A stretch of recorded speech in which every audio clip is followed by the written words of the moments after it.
नमस्कार, स्वागत है आप सभी का न्यूज़ 07 में। चलिए जानते हैं आज की सभी छोटी बड़ी खबरों को। राजस्थान जयपुर रजवी गांव में केमिकल फैक्ट्री में लगी भीषण आग से इलाके में हड़कंप मच गया है। थोड़ी ही देर में आग ने विकराल रूप ले लिया।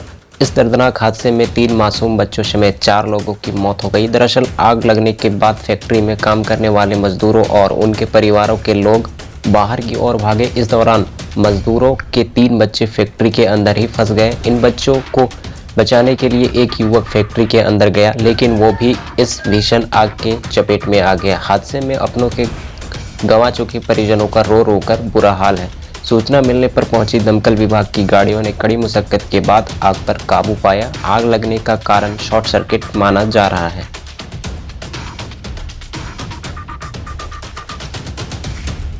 रीट पेपर लीक मामले में माध्यमिक शिक्षा बोर्ड के अध्यक्ष की बर्खास्त भी और 2 प्रोफेसर के सस्पेंशन के बाद मुख्यमंत्री गहलोत ने कई और आरोपियों को बर्खास्त करने के संकेत दिए हैं। मुख्यमंत्री ने कहा कि अपराधी का लापरवाही भी कार्रवाई का बड़ा कारण होता है, क्योंकि हर गलती कीमत मांगती है। हर व्यक्ति की जिंदगी में हर गलती कीमत मांगती है, हर क्षेत्र में, और इसलिए जिसने गलती की उनको कीमत चुकानी पड़ेगी। मुख्यमंत्री ने विपक्ष से अपील की है कि लाखों बेरोजगारों के भविष्य का सवाल है, इसलिए वो ऐसा सुझाव दिए हैं। भविष्य में ऐसा नौबत ना आए। केवल आलोचना करना और सीबीआई की जांच की मांग करना, ये तो बहुत आसान है।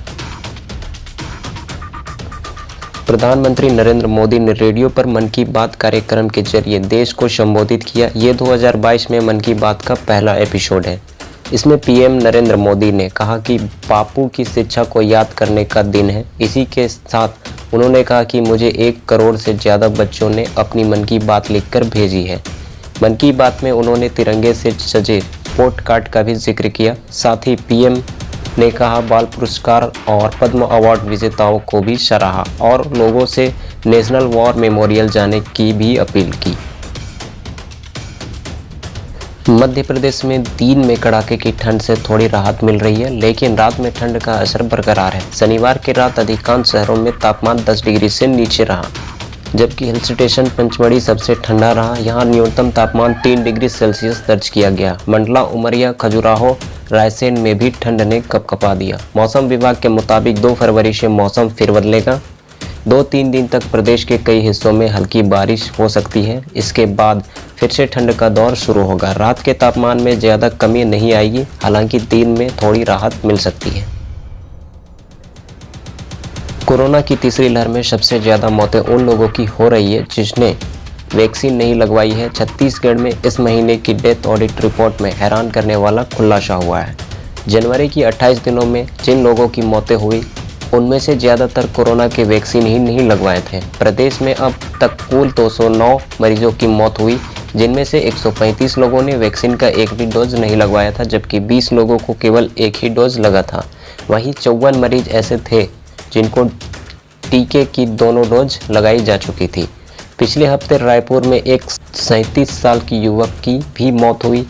उसने भी टीके का एक भी डोज नहीं लगवाया था। छत्तीसगढ़ में अभी तक 18 साल से ज़्यादा उम्र के 1,41,000 लोगों ने एक भी डोज नहीं लगवाया है। ऐसे में अब स्वास्थ्य विभाग के सामने नई चुनौती खड़ी हो गई है। पंजाब में होने वाले विधानसभा चुनाव के लिए कांग्रेस ने 8 कैंडिडेट्स की अंतिम लिस्ट जारी कर दी है, जिसमें पंजाब के सीएम चरणजीत चन्नी को 2 जगह से टिकट मिला है। चन्नी चमकौर और साहेब के अलावा भदौर सीट से भी चुनाव लड़ेंगे। वहीं पटियाला से कैप्टन अमरेंद्र सिंह के अलावा पूर्व मेयर विष्णु शर्मा को उतारा गया है।